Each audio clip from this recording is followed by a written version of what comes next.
Welcome to ScreenCrush, I'm Ryan Arey, and this is all of the Easter eggs, references, and little things that you might have missed in the second trailer for Morbius. Now I know the big question on everybody's mind is this movie actually in the Marvel Cinematic Universe?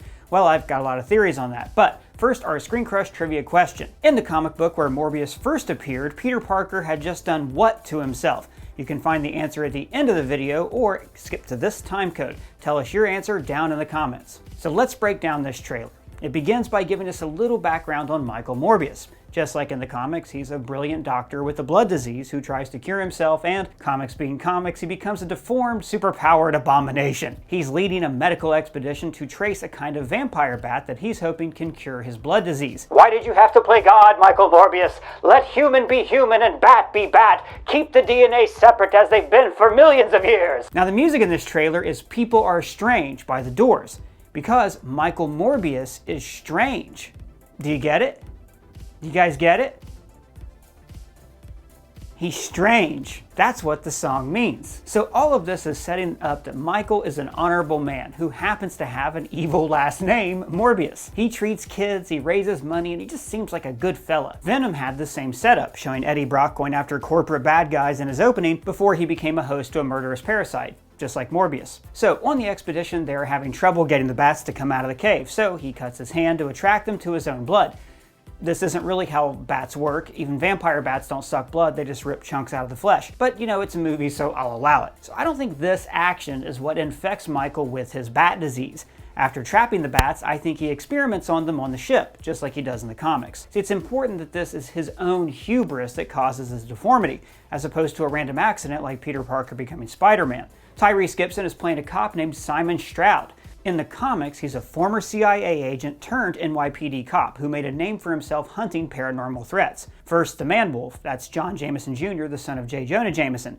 And John was actually the person who Mary Jane was pretending to be attracted to in Spider-Man 2.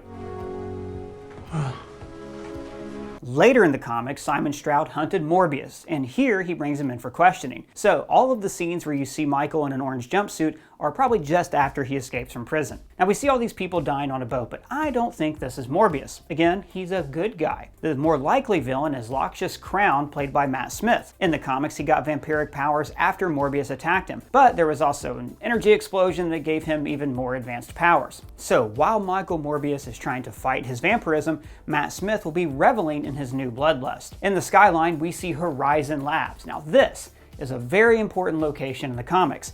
It's where Peter Parker worked and had the freedom to develop new Spider-Man gear for himself.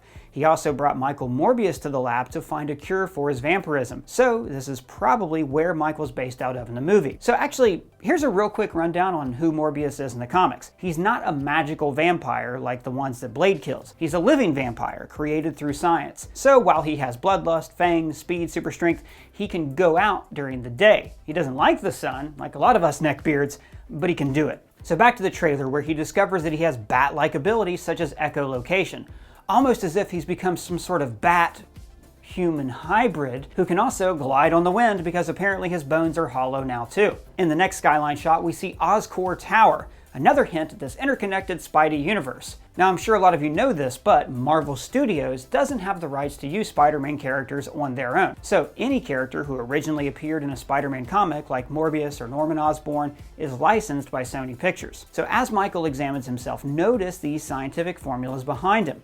These are different weights of silver. Silver is one of the ways you can bind a vampire. So maybe he's experimenting on silver injections to cure himself of his vampirism. Now, like I said before, in the comic, Morbius is deformed, but it looks like it takes him a while to get that way in the movie. Notice that it seems like his deformity is tied to his bloodlust. Like when he's in this room surrounded by blood, his vampiric self takes control. And Jared Harris is in this movie. Son of Dumbledore is in this movie. Is this the best Marvel role we can find for the great Jared Harris?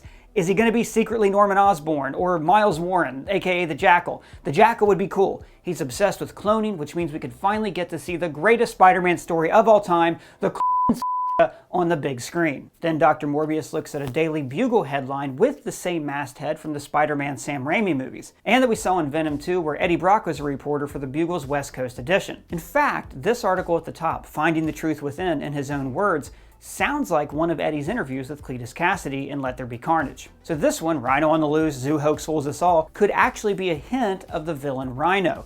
In The Amazing Spider-Man 2, he was Paul Giamatti hamming it up in a robot suit. Spider-Man survived! But in the comics, he's just a guy in a strong suit that could actually be mistaken for a rhino when he's running away. And finally, right here, Black Cat, friend or foe, referring to Spider-Man's own love interest slash villain, the Black Cat. At one point, Sony was in pre-production of a spin-off movie about Black Cat and Silver Sable, even giving Felicia Hardy, that's the Black Cat's alter ego, a cameo in The Amazing Spider-Man 2. Go home, Felicia. Take the day off. Bye, Felicia. Then we see Simon Stroud with this thing on his arm. I'm guessing that he was attacked by Morbius when he escaped, and this thing prevents the disease from spreading throughout his body. And it probably gives him super strength in that arm too. Then there's this line. We haven't had anything this good since that thing in San Francisco. Which means that this movie is definitely set in the Venom universe, right? Cool. Stroud discovers an origami bat, which means that one of the victims, in his final moments, crafted an origami clue for the cops. Or actually, wait, I'm wrong. See how the bat has formulas written on it? Morbius probably made the bat with one of his formulas from his lab. He was just like messing around and he made a bat. And this could be what leads the cops to Morbius to begin with. After escaping, he walks by this street art of Spider-Man, which someone has scrawled murderer across. Oh, okay. So in the MCU, people currently think that Spider-Man murdered the great hero Quentin Beck. So Morbius is not set in the Venom universe, it's in the MCU.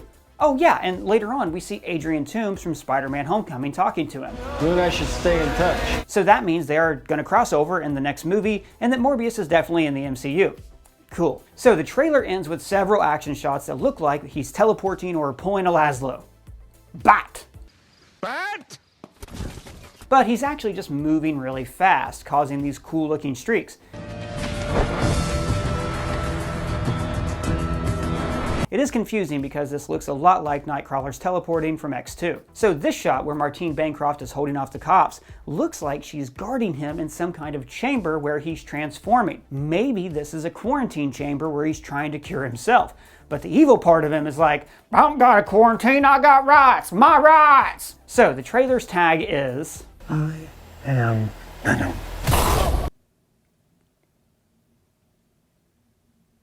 Okay, what? Okay, look, this is confusing, but there are a few possible explanations for this. One, there are just a lot of multiverses, like Morbius is in one with a Spider-Man and a Venom. At the end of Let There Be Carnage, we saw a different Venom cross over into the MCU. Or two, Morbius is in the MCU, and after Eddie crosses over into this universe, he goes to San Francisco, kills some guys, and makes a name for himself. Hence, We haven't had anything this good since that thing in San Francisco. or maybe it's just like a different vampire in San Francisco. Or three, Morbius is in the Venomverse, where there is also another Spider-Man who is accused of murder. But actually I have one more possibility that I think is way more fun. But first of all, look, we all know the real reason behind all of this confusion. Sony wants to copy the MCU with their own little Spider-Verse of characters. And they want those characters to be associated with the MCU, so fans feel like we have to go to the movies to get the whole story of this cinematic universe. Movies will all take place in the world that we are now creating for Peter Parker. I mean, there'll be adjuncts to it.